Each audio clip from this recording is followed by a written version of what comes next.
السلام علیکم ورحمۃ اللہ وبرکاتہ۔ آج بڑی اہم حدیث پڑھوں گا کہ قاضی جج ثالثی کے لیے رہنما اصول۔ یہ حدیث سماعت فرمائیں۔ حضرت علی مرتضیٰ شیر خدا رضی اللہ تعالیٰ عنہ نے بیان کیا کہ سیدنا رسول اللہ صلی اللہ علیہ وآلہ وسلم نے مجھے قاضی بنا کر یمن بھیجنا چاہا، تو میں نے عرض کی، یا رسول اللہ صلی اللہ علیہ وآلہ وسلم، آپ مجھے قاضی بنا کر بھیج رہے ہیں، حالانکہ ابھی میں نوعمر ہوں اور مجھے قضاء کے بارے میں زیادہ معلومات یعنی تجربہ بھی نہیں۔ رسول اللہ صلی اللہ علیہ وآلہ وسلم نے ارشاد فرمایا، ان اللہ عز وجل سيهدي قلبك ويثبت لسانك فإذا جلس بين يديك الخصمان فلا تقضين حتى تسمع من الآخر كما سمعت من الأول فإنه أحرى أن يتبين لك القضاء۔ یہ حدیث سنن ابی داؤد شریف کے اندر موجود ہے۔ اس کا جو نمبر ہے 3582 ہے۔ آئیے اس حدیث کا ترجمہ سماعت فرمائیں۔ یعنی یقیناً اللہ جل جلالہ معاملہ سمجھنے اور فیصلہ کرنے میں تمہارے دل کی رہنمائی فرمائے گا اور تمہاری زبان کو حق کہنے پر ثابت رکھے گا۔ یہ کون فرما رہے؟ حضور علیہ السلام۔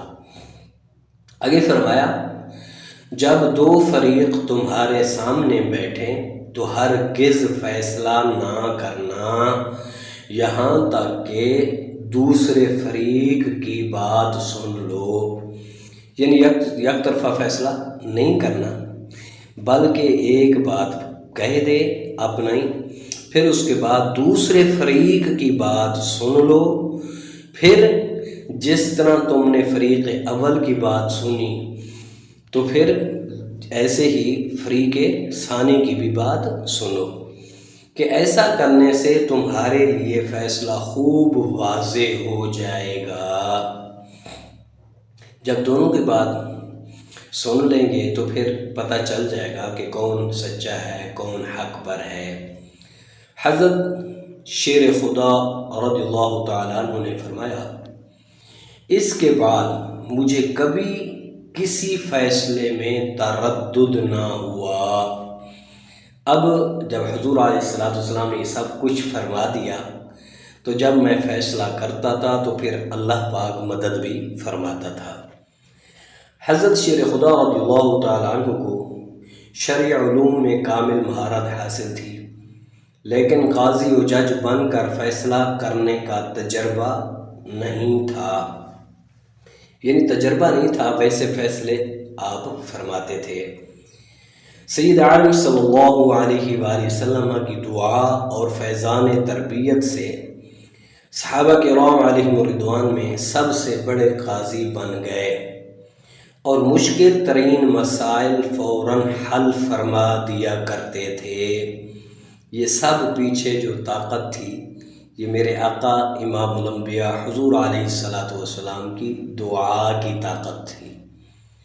حدیث مبارک میں تربیت کی گئی کہ قاضی ثالثی کو چاہیے کہ فیصلہ کرتے وقت دونوں فریقوں میں بات چیت کرنے، دیکھنے، بٹھانے اور دیگر معاملات میں برابری کرے۔ دونوں کو، یہ نہیں کہ ایک فریق ان میں سے ان کو کرسیوں پہ بٹھائے، دوسرے کو نیچے بٹھائے، دونوں کو برابر بٹھائے، دونوں کی برابر بات سنے، پھر اس کے بعد فیصلہ کرے۔ تو اب یہ ساری قوت، یہ طاقت جو پیچھے تھی حضور علیہ السلام کی دعا کی تھی، اور پھر حضرت علی المرتضیٰ شیر خدا رضی اللہ تعالیٰ عنہ فرماتے ہیں، پھر اس کے بعد فیصلہ کرنے میں مجھے کبھی تردد نہیں ہوا۔ تو دعا ہے اللہ تعالیٰ پاکستان کے جتنے بھی جج ہیں، قاضی ہیں، ان سب کو حق اور سچ پر فیصلہ کرنے کی توفیق عطا فرمائے۔